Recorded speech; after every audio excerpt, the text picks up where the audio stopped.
Broad Street Review podcast is an extension of Broad Street Review, Philly's home for arts, culture, and conversation, an online arts and culture journal covering the greater Philadelphia area. I'm your host, Darnell Radford. Today on the podcast, our editor-in-chief, Alaina Johns, drops in to catch up after a long intermission. We talk summer vacation, extending the reach of Broad Street Review, and holiday game plans, among other things. Here is my interview with Broad Street Review's editor-in-chief, Alaina Johns.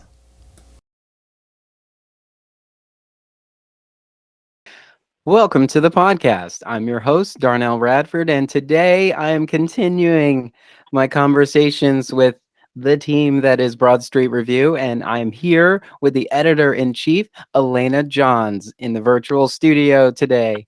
Alaina, welcome back to the podcast. Hi, Darnell. It's really fun to chat with you again. It's been a minute. I always have to point out that, we all work virtually. And it's not very often that we get a lot of FaceTime. So it's I schedule chats with you just like I schedule chats with everybody else, and I think that's kind of fun and interesting.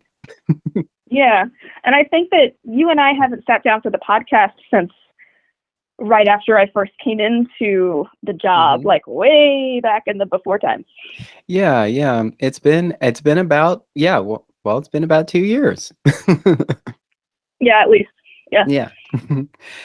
So I feel like it's January when you say Happy New Year until like mid-February to everybody you haven't seen.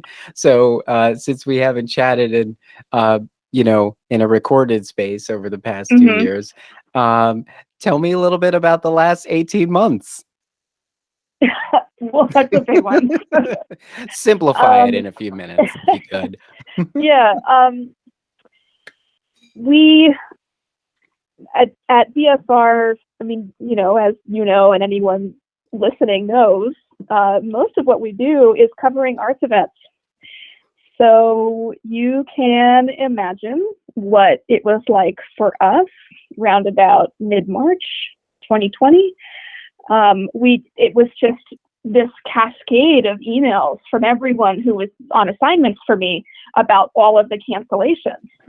And then within 2 or 3 days at most, Kyle and I went from talking about how we're going to maybe do some commentating on this situation with COVID and BSR to realizing that our whole calendar of coverage had collapsed in the course of just a few days. So that was the start. And fortunately, we have a great team. We're, as you know, we're small, and we work together really well. And so we were able to rally and just really working remotely as we have for many years already, figure out what's next. And we have an amazing writers community. But on the podcast here, you do lots of talking about theater, and theater is a huge part of what BSR covers, but we also have a lot more. And one thing I did really early on was tap all of the folks who want to write essays for BSR. And I'm like, hey guys, so we need to fill in our calendar. And so over the next several months, especially before we even had, groups in town starting to get rolling on digital offerings, we had so much great commentary from a lot of our writers on different things in their lives, things that they're wanting to say. And an exciting thing for us was not just seeing a lot of those fresh perspectives and formats that we hadn't had before, but we also had a big batch of new readers at BSR, folks that we had never had before, but that were coming in. So it was obviously a huge challenge in many ways, but But it also was kind of an opening up of stuff that we hadn't been able to run before, and readers that hadn't been there before, and so we appreciated that. Yeah. And how have the essays, how have they fared with our readers? Well, I think it's a very cool range of stuff. I mean, we have people talking about things that are very personal to their identities. We had one series about movies that are specifically about time loops, things like what's that Hulu movie, Palm Springs, and Groundhog Day, and a couple others, and exploring like when we're stuck inside and watching these movies, like exploring how that connects to our life right now. And it's fun to share stuff like that, and to think about ways that the media we're consuming like applies to our life now in ways that we might not have expected, a few months ago or a year ago. It's fun to share that stuff, and all kinds of perspectives from people who are coping with isolation and social distancing in different ways, in different workplaces, different families, and I'm glad that we could have a chance to connect really personally with what was happening in writers' lives then, because I know that it really was connecting with what a lot of people were experiencing generally. Yeah. I know there were many conversations about whether this was a moment for artists who were kind of running a mile a minute to be able to slow down and kind of work on some things that they didn't have time to work on. But at the same time, we had this pandemic we had to worry about. And, Mm-hmm. We had family we were thinking about, and we had time. So, you know, it was more than just the art we were trying to put out into the world. It was like this time we realized we didn't have. It's like, you know what? I want to get in shape. I want to change, careers, something people weren't able to do before. They were kind of forced out of doors, unfortunately, in some cases. Mm-hmm. There were so many things like that, to pay attention to. And I have to admit, it was a little bit of a challenge for me to pivot. Well, I hate that word. To like pull away from talking about the art, and to Mm-hmm. talk about something else, because every time I think about that, I'm like, I think that's a new podcast. I want to put that I want to have it in its own collection. I want to stay true to what I'm doing in these spaces. Mm-hmm. Yeah. I mean, at my house, there filling that time has really been something. I mean, I learned to knit. Mm. I'm currently on, like, literally, I'm looking at it on my desk right now, right before you called. I'm working on my second sweater that I've finished since the pandemic started, Cool. and also maybe like 5 hats and 2 scarves, and plus 2 sweaters for my dog. So that's one thing. I've been learning Spanish. I started learning Spanish on an app I thought back in March 2020, like, I'll every day for 2 weeks while the shutdown lasts, I'll study some Spanish online every day. And here I am almost 600 days later, still going. It's like cooking, so much cooking. Yeah, I really understand that thing about having that energy, but also being stuck and like, what do you do? Yeah, and I think many other people had similar ideas. My partner was learning Italian, and there were a lot of people knitting, and it made me think about what happened to those knitting clubs. I wonder if they're still getting Mm, together in virtual spaces, still knitting together. And yeah. definitely for me, the baking, is a part of cooking that I was focusing on. And still not a sourdough maker, but I know a lot of people were making sourdough over this time. Yeah, and I didn't either. I made I think our biggest thing was soup dumplings. Mm. I learned to make some incredible soup dumplings, and Mm. it's very labor intensive. But man, like I don't know what else was I gonna do on the weekend. So Yeah, when I want soup dumplings, I go to Bing Bing. honestly, after my soup dumplings, I don't really need to go to That's Bing Bing. great. Okay, so we're gonna have to do a trade. I'll trade you a loaf of bread for Hmm. some soup dumplings. We'll Yeah, make a every note. time when I see your baking in the feed, I really love it and appreciate it, and always, but like kind of hate you a little bit because I'm like, why isn't that like in my kitchen? It just is very like kind of torturous. And I still could figure out how to get it to other people's houses before time makes it less desirable, because I'm taking that photo like as soon as it cools and ready for us to devour. And Yeah. packaging and getting it to wherever it needs to go, and it's still having that same luster, is a science in itself. Well, whatever makes you feel better, Darnell. You can tell us. So, okay, so we'll speed up a little bit. We'll talk that you actually got a chance to take a summer vacation, take a little bit of a break. Yes, I did. Yes. I did. How'd you spend that Um, time? Was it recuperating? um, yeah. So this was actually the second year in a row. The 2020 was the first time ever that we did this. We had a hiatus at BSR for 2 weeks. We didn't publish anything. I think the first 2 weeks of August this past year and last year. We had never done it before, but our team had just been thinking a lot about a lot of conversations happening in the city around different kinds of justice, and also realizing that taking time for our own rest and making sure that we're not getting ground into a pulp, so we can, not only keep doing the work that we're doing, but just like keep being human beings who are like valid and valuable in our own right. And we deserve to rest.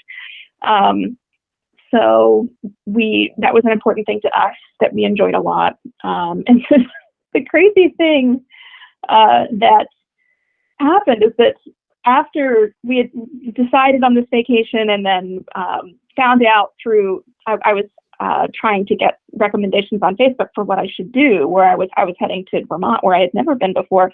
And it turns out our associate editor, Kyle, had booked his trip on the same days in the same town as I had. And we had not spoken about this.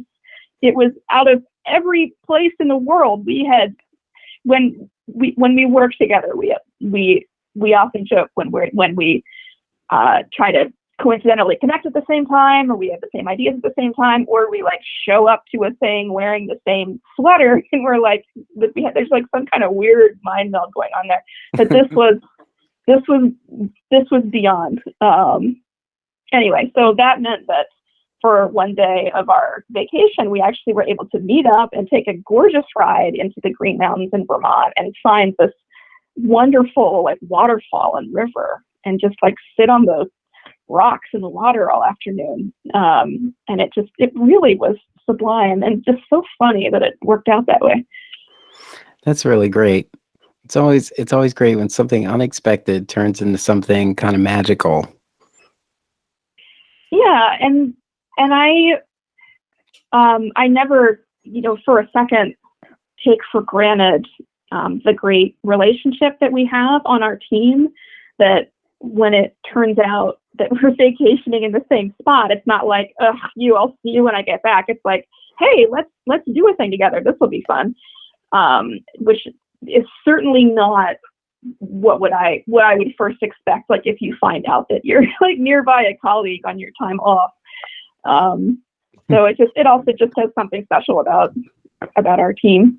Yeah. So I think I think we were all pretty much in the mindset that as soon as this fiscal year ends, and if you, yeah, those familiar with arts and culture, the fiscal year ends at the end of June and begins July 1st, that we were coming back. I think I feel like everyone had that mindset and really started planning for a return to a sense of normalcy, as we did that. And late May, you posted an article about, or an editorial. Was it an editorial? Hmm. Yeah, about resuming Hmm. in-person and indoor coverage. And can you talk about why we made the choice to not cover in-person and indoor coverage? Sure. Um, yeah, there was a couple of pieces we wrote over that span, but yeah, there was one. Yeah, back in that summertime, and it was a spot where we really felt like we didn't have enough consistent, reliable information to make us think that it really was safe for people to Hmm. be heading inside again. And we had some places trying to open and some places not opening. I was starting to get invitations, to like an opera or a indoor film festival or things like that. And I was thinking, like, no way am I comfortable heading into the space. And it made me feel like I couldn't, in good conscience, be recommending it to our readers. I mean, obviously it's their decision, but um, and I'm also thinking about the safety of our writers. And the way that we approached it, honestly, was not any different from an approach that we've been having at BSR since we all came into our roles originally, which is always that eye on accessibility for everyone. And really, COVID is an accessibility issue. If we think about accessibility as, does it have a ramp or an elevator, like, for example, or does it have Braille or ASL interpretation? Hmm. But whether or not you can be in the space and be physically safe from this illness is just another aspect of who can be in the space, because we all have different risk factors, right? Yeah. Some people may have an illness that makes them more susceptible, for example. Some people may not get the benefit of a vaccine the way others do because of their health issues. Anyway, so approaching it from that way, thinking of it as an accessibility issue, just made it really clear to us that the most important thing was to go with what was the safest thing for the greatest number of people. And for us, keeping that coverage outdoor and digital was the best choice. And it just really connected to what we had been doing all along, especially since many of our writers have different disabilities or health issues. And it was very clear all along that I didn't want anyone to be stressed about putting themselves at risk for work that they're doing for us, and that nobody is going to fall off the radar because they're at greater risk of COVID than other folks. Yeah. And I'm thinking about some of the requirements that are in place. You walk into some retail spaces that say, it's recommended that you wear a mask if you are not fully vaccinated. Mm-hmm. It's like they're giving you Mm-hmm. the option to not wear a mask, but assuming that you're not wearing a mask if you're fully vaccinated. But then, um, you know, on one hand, I feel like I've gotten my schedule back where I'm in far too many um, live experiences in a week, and so I'll go to one show where everyone is still very much in masks, and then I'll go to Mm-hmm. another show that once they validated the vaccination card, no one is wearing a mask. Yeah. And it is kind of interesting to see where the comfort level lies. And I'm sure that there's more information that is allowing them to make that justification. But I was thinking, a small space like the Bloover Theater, where we're all masked, but then the Academy, of course, everyone is masked. But then Mm-hmm. somewhere like, say, a warehouse or something, might not require it. And it is kind of interesting how there is sort of we're still kind of in flux with these rules, and we're Yeah, kind of resting on, if you have the vaccination card, then you're kind of good. And yeah. We feel really aware of that in our work, and it ties back again to something that we were already doing from an accessibility standpoint. mhm. Like we're making it standard with everything that we cover to note any accessibility features with it. And now we also note COVID safety stuff too. Like Yeah, if we're covering a show and the vaccine is required, we note that. Or if everyone over a certain age has to wear a mask, we note that, et cetera. Because that, all what you're describing, that's an accessibility issue. It literally is determining who can get safely into the space. So yeah, we make sure to note that in our coverage. yeah. So I asked Neil this too, so I will ask you. I would ask, looking forward, how do you see the cultural climate or the landscape in your view? I mean, there's a lot of directions that you can go with a question like that, and I think one thing that's top of my mind that really ties into what we're all looking towards at the end of the year as a nonprofit, obviously, is like, how we're getting our support going into next year, and looking at that, the funding ecosystem for arts and culture generally in Philadelphia, which has Mhm. been quite a ride over the last year and a half for sure. Like back in 2020, when we were looking at a total cut for the city's Office of Arts, Culture, and the Creative Economy. Yeah, Broad Street Review, we get a grant from the Philadelphia Cultural Fund, which they were proposing they would cut that to zero. Anyway, so many orgs were in the same boat as we were about this. So watching that roller coaster has certainly been a thing for us and so many others. And one thing that's really interesting to me that I would encourage our audience, our readers, anyone we cover to keep an eye on is moves that focus on funding individual artists versus funding the institutions mm. that they Mm. work with. Good point. And I think that we saw, what is it called, the Illuminate the Arts grants. Like we saw a move toward that, I think, with the city over the last year, where they're giving grants to individual artists, maybe in the realm of like $1,000 to $1,500, $2,000, which is really great that we can gift individual artists with that. But I think that moving into the future, like, I don't want to say post-COVID, but I don't know, with COVID, that future, we need to keep an eye on how we still are supporting our arts infrastructures. Mm. And I really, even though Broad Street Review is a small organization, we really are in that spot where we're an institution, we're a platform that is a place where all of these independent writers are getting paid, and writing about our community. All of these independent artists are getting media coverage that is really, really important nowadays as that media ecosystem is shrinking.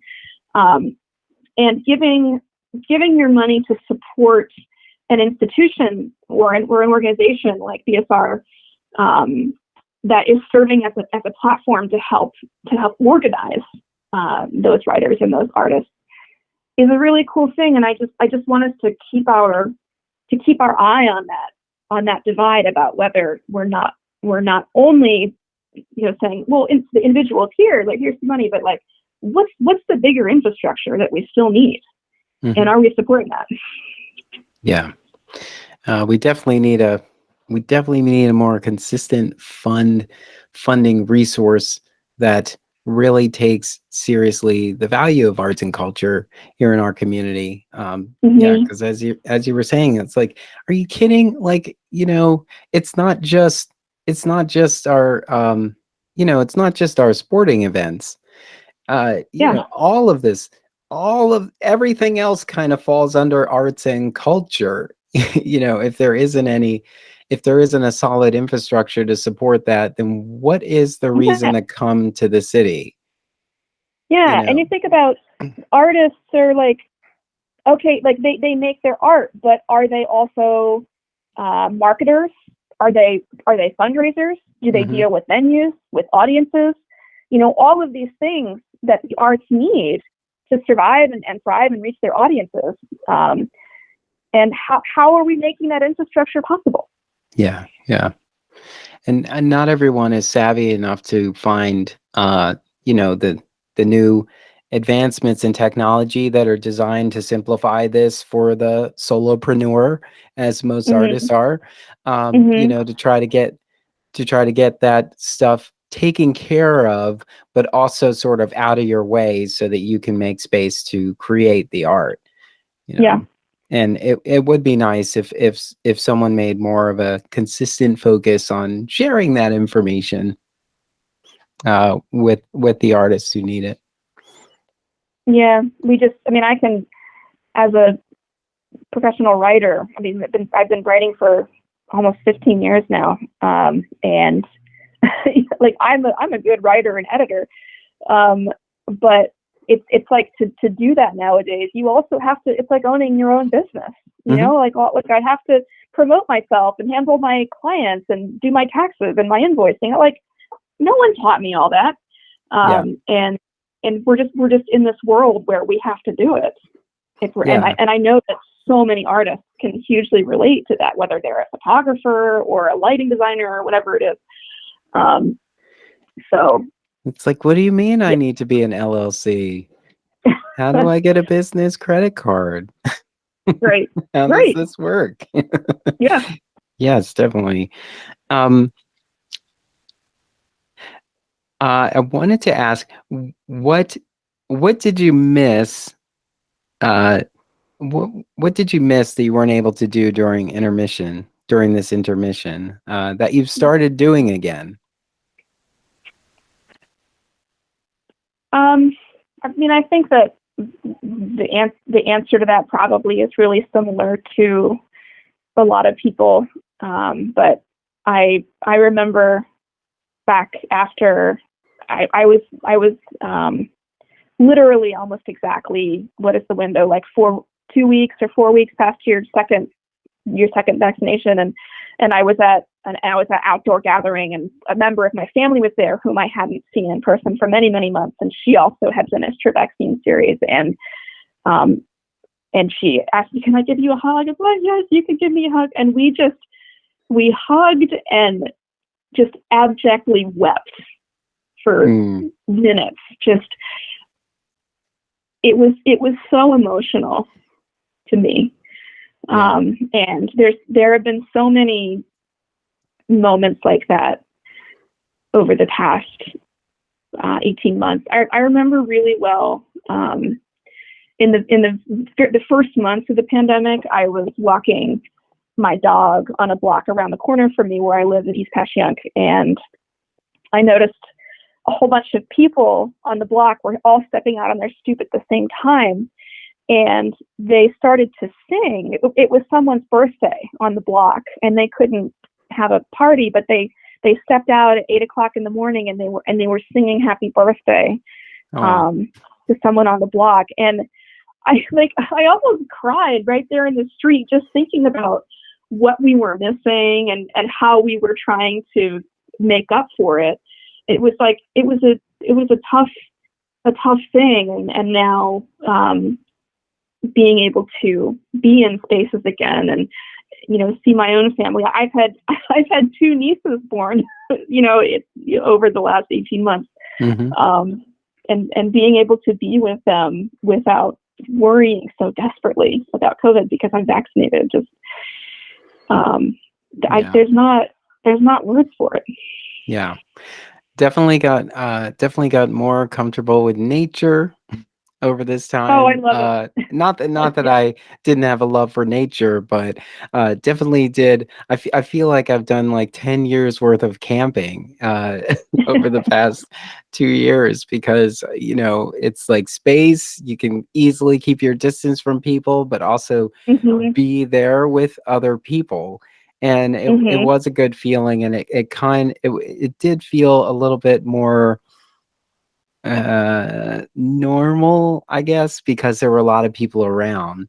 And then you start to think, I'm like, well, I guess I'm not really that close to a lot of people, in terms of like personal space, Mm. ever really, unless I'm in a theater. We're sitting next to each other, and we are well within, well within personal space, especially with some of these spaces that are just historic, and everything is just a little bit tighter Hmm. than some of the newer spaces. It was definitely a good feeling to be out in nature. Yeah, yeah, totally. That was definitely the focus of any breaks that I took in this time. I just was very fortunate to be able to get outside a bit. And I live in South Philly. I'm happily car free in South Philly, but Hmm. during the pandemic, when I'm Same. avoiding public transit, I don't have a car.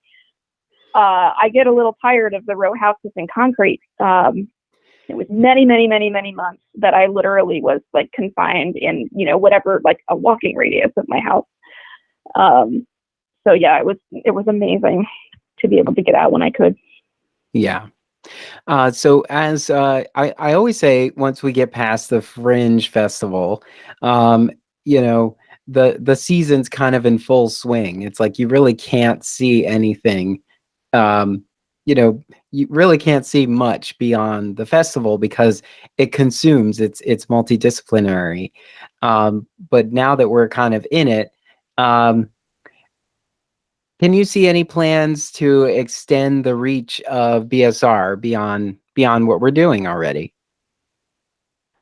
Um, I mean, honestly, that is something that I would love to say yes to, but it's also a matter of our budget. Hmm. We, like I was saying before, we are a small team, and we're constantly running at full capacity to manage what we have, and always dreaming about uh, what could be down the line in terms of like. And there's also, there's different ways to think about expanding. I mean, does that mean that we have programming that we didn't have before? Maybe it does. Maybe we have more meetups, or events or things so people can be involved with BSR in a new way. Maybe we expand our podcast or integrate that with events, or continue to integrate it more with our coverage. Or do we up our writers' pay? For example, maybe we keep doing exactly what we're doing, but we make sure that everyone is getting a great competitive rate to do that. Hmm. Those are all things that we're thinking about. Everyone is paid at BSR, but we would love for it to be more because the work that we're doing is valuable. Yes. I am proud of the work that I contribute to Broad Street Review. Just want to put that out there. Yeah, we love working with you. We love having your voice be part of our platform on the scene. So how can our listeners support and contribute to Broad Street Review? Well, you probably, if you were chatting with Neil, you've probably heard it from him, but It never absolutely hurts to hear it anyone. again. I mean, right. Well, I mean, don't worry. I'm gonna keep saying it, but anyone can support us anytime simply by reading and making sure to share the stuff. I mean, if you read something that resonates with you, share it in your networks, increase our reach. We're powered by the people who are reading us and enjoying us, and just keep expanding that circle. That's more people that can support us. You can do that like absolutely any day. It doesn't cost a thing. But obviously, if you want to support us, we need your dollars, and that can be anything. I mean, we have a Friends with BSR program, which folks can join for a donation of $60 or more, and you can make that $60, or what is that? You can say, or I'm going to give BSR $5 a month for a year. Like you can do it that, like you can do it that way, or you can say, I have $5 that I want to give to BSR right now. $5 is all I got, and I want to give it this one time. Like that's great. because with the size of our budget and our small team, one thing folks can always know about donating to BSR is that what you are giving is going directly to the work of our staff and our writers, directly to support their work. We've all been remote for since BSR was founded in 2005. So we're not running an office, for example. We're working remotely. So even those small donations are really, really critical to our small team. Yeah, definitely. And as we are part of what we're doing with these conversations, we're sort of building up to Giving Tuesday. Yes. As you know, because us being a nonprofit, that's kind of like the last leg before the holidays, where you can think about some of the things you can do to help the organizations that mean the most to you, as we look at the end of the year and look towards the future as the next year comes. So stay tuned. We will be blowing this podcast up with reminders of that, because yes, your support in all of its forms is valuable. Absolutely. Whether that's sharing one of our pieces or donating. Also, Neil probably shouts this, but I'll shout it out too. We're always looking for folks, like say you're interested and you don't have money that you want to give, but maybe you have time or expertise, or like, have you considered joining a nonprofit board? Are you interested in arts? Are you interested in independent media? Doesn't matter if your professional background necessarily is there. There might be a way that you could get involved that could be incredibly helpful to us. It's all about the people. So that's another thing to put out there to help BSR. Another quick thing I can add too is that I can't say too much right now, but we are working on also some benefits for folks who will be donating coming up through the end of this year. We're going to be able to offer something fun in return. Oh, that'll be great. And we'll be sure to come back and tell us about it once we have that information. That'll be exciting. Yes. Before we sign off, is there anything else you'd like to add or comment about? What I would land on is how much we appreciate our community, which means our staff, all of our writers, our readers, all of the artists in the community whom we're covering. Every day, we're just really grateful and excited to be part of that community in Philadelphia. And we appreciate you. Yeah. And as I say at the end of every podcast, thank you to the listeners for helping us keep the conversation going. And thank you, Editor-in-Chief Alaina Johns, for taking the time to come chat with us, to take a little bit of a look back and feel optimistic about looking forward. And as new and exciting things come, we will take to the airwaves and tell everyone about it. But in the meantime, visit broadstreetreview.com and share all of our content, because it is valuable and wonderful. And again, Alaina, thank you for taking the time to come chat with me tonight. Well, it's always fun, Darnell. And I'm sure we'll be talking again soon. Want to get involved with Broad Street Review? Head on over to our website at www.broadstreetreview.com and click Get Involved at the top. While you're there, help keep us running and click Donate to find out how. Connect with us on social media, on Facebook and Twitter at BroadST Review. Thank you for helping to keep the conversation going.